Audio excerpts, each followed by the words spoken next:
گو کہ خلافت معاویہ ابن ابی سفیان کی وجہ سے شام میں منتقل ہو چکی تھی، لیکن مدینہ منورہ بھی اسلامی مملکت کا ایک اہم ستون تھا اور ایک اہم شہر تھا، کیونکہ پہلے چاروں خلفۂ راشدین مدینہ منورہ سے ہی اسلامی مملکت کے انتظام کو چلا رہے تھے۔ مروان بن حکم کو حضرت معاویہ نے مدینہ منورہ کا گورنر تعینات کیا تھا، اور پھر جب انہوں نے اپنے بیٹے یزید کو اپنا جانشین نامزد کیا تو اس کی جانشینی کی بیعت کے لیے مروان سے کہا کہ مدینہ منورہ میں یزید کی جانشینی کی بیعت لی جائے، کیونکہ مدینہ منورہ اس وقت اسلامی مملکت کا ایک اہم اور مرکزی شہر تھا۔ چنانچہ جب مروان بن حکم مدینہ منورہ میں مسجد نبوی میں مسلمانوں کے ایک مجمع عام سے خطاب کرتے ہوئے کہہ رہا تھا کہ امیر المومنین معاویہ نے اپنے بیٹے یزید کو اپنی جانشینی میں نامزد کیا ہے اور مجھے اس کی جانشینی کی بیعت لینے کے لیے حکم دیا ہے، چنانچہ سب یزید کی جانشینی کی بیعت کریں۔ اسی اثناء میں اس مجمع میں حضرت ابو بکر صدیق رضی اللہ تعالیٰ عنہ کے صاحبزادے عبد الرحمن بن ابی بکر صدیق بھی موجود تھے۔ وہ اٹھ کھڑے ہوئے اور کہنے لگے کہ معاویہ ابن ابی سفیان کس بنیاد پر اپنے بیٹے یزید کو اپنا جانشین نامزد کر رہے ہیں، کیونکہ خلافت راشدہ کا یہ دستور نہیں ہے، بلکہ یہ تو قیصر و کسریٰ کی بادشاہت کا اصول ہے کہ ایک بادشاہ اپنی زندگی میں ہی دوسرے بادشاہ کو نامزد کر دیتا ہے۔ بڑے مجمع میں یہ سن کر مروان بن حکم شدید غصے میں آ گیا اور اس نے حکم دیا کہ عبد الرحمن بن ابی بکر صدیق کو گرفتار کر لیا جائے۔ عبد الرحمن بن ابی بکر صدیق بھاگ کر اپنی ہمشیرہ ام المومنین حضرت عائشہ صدیقہ رضی اللہ تعالیٰ عنہ کے حجرے میں جا کر چھپ گئے تو مروان بن حکم نے بآواز بلند کہنا شروع کر دیا کہ حضرت عائشہ۔ بسم اللہ الرحمن الرحیم۔ محترم ساتھیو، السلام علیکم۔ دوستو، امام حسن علیہ السلام نے حضرت معاویہ سے مصالحت جس شرط پر اختیار کی تھی وہ شرط یہی تھی کہ معاویہ اپنی زندگی میں کسی کو اپنا جانشین نامزد نہیں کرے گے، لیکن جب معاویہ نے امام حسن علیہ السلام کی شہادت کے بعد یزید کو اپنی زندگی میں ہی اپنا نائب نامزد کر دیا تو مسلمانوں میں تشویش کی لہر دوڑ گئی، کیونکہ سب لوگ یزید کی بد خصلتوں سے اور بد اعمالیوں سے اچھی طرح واقف تھے اور وہ جانتے تھے کہ یزید کا خلیفہ بن جانا اسلامی مملکت کے ساتھ بہت بڑی ناانصافی ہوگی۔ روایات میں آتا ہے کہ یزید صرف نام کا ہی مسلمان تھا، وہ اپنے باپ کی آنکھوں سے اوجھل ہی رہا اور اس نے اپنی ماں کے خاندان میں ہی تربیت پائی تھی، اور اس کی ماں ایک عیسائی خاندان سے تعلق رکھتی تھی جس کا نکاح معاویہ ابن ابی سفیان کے ساتھ ان کے والد ابو سفیان نے سیاسی اثر رسوخ کی وجہ سے کر دیا تھا، اور یزید اپنی ماں کے اس عیسائی خاندان میں ہی تربیت پاتا رہا اور اس کی عادات میں، اس کی فطرت میں عیسائیت کی جھلک نظر آتی تھی۔ وہ شراب کا رسیہ تھا، بدکاری اور بدعمالیوں میں ملوث رہتا تھا اور دین اسلام کا علم بھی اس کو خاطر خواہ نہ تھا، لیکن چونکہ وہ ایک صحابی رسول کا بیٹا تھا اور وہ جانتا تھا کہ اس کا باپ خلیفہ وقت ہے اور آگے چل کر یزید کو بھی خلیفہ وقت بننے کا پورا موقع ملے گا، اس لیے وہ کھل کر عیسائیت کا پرچار نہ کرتا تھا تاکہ اس کو غیر مسلم سمجھ کر خلافت کی دوڑ سے باہر نہ کر دیا جائے۔ دوسری جانب معاویہ بن ابی سفیان نے اپنے چند وزیروں اور مشیروں کے مشورے سے یزید کو اپنا جانشین نامزد کر دیا تھا۔ گو کہ حضرت معاویہ کو اس امر کا مشورہ دینے والے لوگوں میں ایک صحابی رسول حضرت مغیرہ ابن شعبہ بھی شامل تھے، لیکن امام طبری اور ابن خلدون رحمۃ اللہ اجمعین کے مطابق مغیرہ ابن شعبہ نے صرف اس بنا پر حضرت معاویہ کو یزید کی جانشینی کا مشورہ دیا تھا تاکہ مسلمان اگلے وقتوں میں فتنوں میں اور آزمائشوں میں نہ پڑے اور خلافت اور حکومت کو حاصل کرنے کے لیے ایک دوسرے کے گلے نہ کاٹتے پھریں۔ اس لیے اگر ایک خلیفہ وقت کی زندگی میں اور موجودگی میں دوسرے خلیفہ وقت کا نام نامزد ہو جائے گا تو پھر مسلمان ایک دوسرے سے جنگ و جدل اور قتال کرنے کی بجائے اسی ایک نام پر اتفاق کریں گے، لیکن حالات اس کے برعکس ہو گئے اور یزید اسلامی مملکت کا پہلا بادشاہ بن گیا۔ نبی کریم صلی اللہ علیہ وآلہ وسلم اپنی حیات مبارکہ میں ہی خلافت راشدہ کو ملوکیت میں تبدیل ہونے کی پیش گوئی ارشاد فرما چکے تھے، اور نبی صلی اللہ علیہ وآلہ وسلم نے یہ بھی ارشاد فرما دیا تھا کہ میری سنت کو تبدیل کرنے والا بنو امیہ سے ہوگا۔ چنانچہ جب حضرت علی رضی اللہ تعالیٰ عنہ نے اپنی شہادت سے قبل اپنے احباب کو وصیت کرنے کے لیے اپنے سامنے بلوایا تو بہت سے صحابہ کرام نے کہا کہ ہم آپ کے صاحبزادے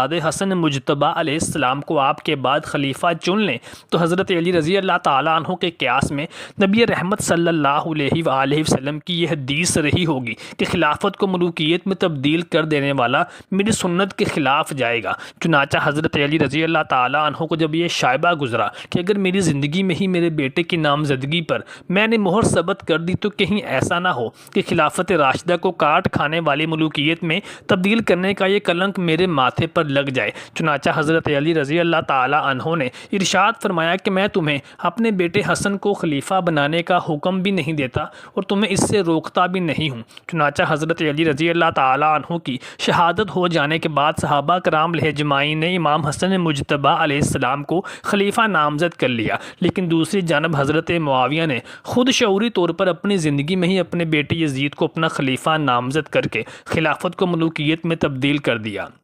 خلافت کو ملوکیت میں تبدیل ہونا ایک دم سے واقعہ نہیں ہوا، بلکہ اس کے پیچھے بہت سالوں کی داستان تھی۔ جب حضرت ابو ذر غفاری رضی اللہ تعالی عنہ کو حضرت عثمان غنی رضی اللہ تعالی عنہ کے پاس پیش کیا گیا تو حضرت عثمان غنی رضی اللہ تعالی عنہ نے ان کو سرزنش کی کہ آپ کھلے عام مسلمانوں کے درمیان خلیفہ وقت کی برائیاں کرتے ہوئے نظر آتے ہیں۔ تو حضرت ابو ذر غفاری رضی اللہ تعالی عنہ نے ارشاد فرمایا کہ میں نے نبی کریم صلی اللہ علیہ وآلہ وسلم سے یہ سنا تھا کہ جب بنو امیہ کثیر تعداد میں ہو جائیں گے تو یہ دین اسلام میں تبدیلیاں کریں گی اور مسلمانوں کو اپنا غلام سمجھیں گے۔ حضرت عثمان غنی رضی اللہ تعالیٰ عنہ نے کہا کہ ابو ذر غفاری تم جھوٹ کہتے ہو، کیا تمہارے پاس اس حدیث کی کوئی شہادت موجود ہے؟ تو ابو ذر غفاری رضی اللہ تعالیٰ عنہ نے کہا کہ حضرت علی رضی اللہ تعالیٰ عنہ سے پوچھا جائے۔ چنانچہ حضرت عثمان غنی رضی اللہ تعالیٰ عنہ نے حضرت علی کرم اللہ وجہ الکریم کو طلب کیا اور ان سے اس حدیث کی شہادت مانگی تو حضرت علی رضی اللہ تعالیٰ عنہ نے ارشاد فرمایا،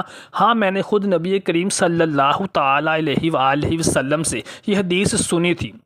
محترم ساتھیوں، خلافت راشدہ کی ملوکیت میں تبدیلی کے پیچھے بنو امیہ اور بنو ہاشم کی پرانی دشمنی اور عداوتوں کا بھی ہاتھ تھا، کیونکہ بنو امیہ خود کو خلافت اور حکومت کا حقدار سمجھتے تھے۔ جب نبی صلی اللہ علیہ وآلہ وسلم کی صورت میں نبوت کو اللہ تعالیٰ نے بنو ہاشم میں مبعوث فرما دیا تو بنو امیہ کا بنو ہاشم کے ساتھ عداوت اور بغض کا عنصر اور بھی بڑھ گیا، اور فتح مکہ کے موقع پر بہت سے بنو امیہ کے سرداروں کے اسلام قبول کر لینے کے باوجود ان کے دل میں نبی رحمت صلی اللہ علیہ وآلہ وسلم کا نفاق اور اسلام دشمنی کے عناصر موجود تھے، جس کی جھلک کربلا کے واقعہ میں بھی نظر آتی تھی کہ جب یزید نے امام علی مقام امام حسین علیہ السلام کے سر اقدس پر چھڑی مارتے ہوئے گستاخانہ انداز میں کہا تھا کہ اگر آج میرے آباء و اجداد یہاں زندہ ہوتے تو یوں حسین کا کٹا ہوا سر اور ان کے رفقا کے کٹے ہوئے سر دیکھ کر ضرور مجھے شاباش دیتے کہ جس طرح سے غزوہ بدر میں حسین علیہ السلام کے نانا نے اور اس کے باپ علی علیہ السلام نے ہمیں قتل کیا تھا، آج ہمارے بیٹے یزید نے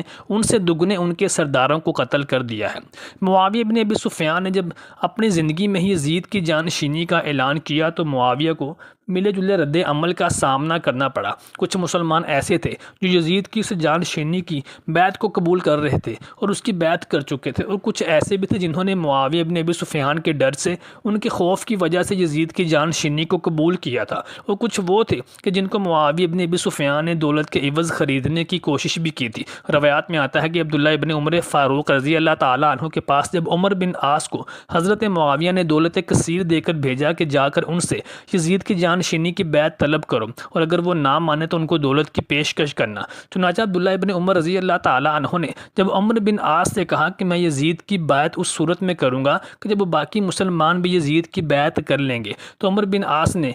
ان کے سامنے دولت کے ڈھیر پیش کیے تو عبداللہ ابن عمر رضی اللہ تعالیٰ عنہ نے فوراً عمر بن عاص کو اپنے گھر سے نکل جانے کا حکم دیا اور کہا کہ میں یزید کی بیعت دولت کے عوض نہیں کروں بلکہ میں جمہور امت کو ملحوظ خاطر رکھتے ہوئے یزید کی بیعت کروں گا۔ جب مدینہ منورہ میں مروان بن حکم نے یزید کی بیعت لینے کا اعلان کیا تو عبد الرحمن بن ابی بکر صدیق نے مروان کو جھٹلا دیا اور بھرے مجمع میں کھڑے ہو کر کہا کہ اس خلافت راشدہ کا یہ اصول تو نہیں کہ ایک خلیفہ اپنی زندگی میں ہی، اپنی موجودگی میں ہی دوسرے کو خلیفہ نامزد کر جائے۔ تو مروان بن حکم کہنے لگا کہ خلیفہ اول ابو بکر صدیق نے بھی تو اپنی زندگی میں ہی عمر فاروق کو نامزد کر دیا تھا۔ تو عبد الرحمن بن ابی بکر صدیق نے فرمایا کہ عمر فاروق ابو بکر صدیق کے بیٹے نہیں تھے، بلکہ وہ تو نبی رحمت صلی اللہ علیہ وآلہ وسلم کے وہ صحابی تھے جن کو نبی صلی اللہ علیہ وآلہ وسلم نے خود اللہ تعالیٰ سے دعا مانگ کر طلب فرمایا تھا، اور فرمایا تھا کہ شیطان اس راستے کو چھوڑ دیتا ہے جس پر عمر فاروق جاتا ہے، اور تمہارے امیر المومنین معاویہ ابن ابی سفیان تو اپنے بیٹے کو ہی اپنی زندگی میں اپنا نائب نامزد کر رہے ہیں جو کہ اسلامی قدروں سے بھی واقف نہیں ہے اور جس کی بد خصلتیں اور بد اعمالیاں سب کے سامنے سامنے ہے۔ بھرے مجمع میں یہ سن کر مروان بن حکم شدید غصے میں آ گیا۔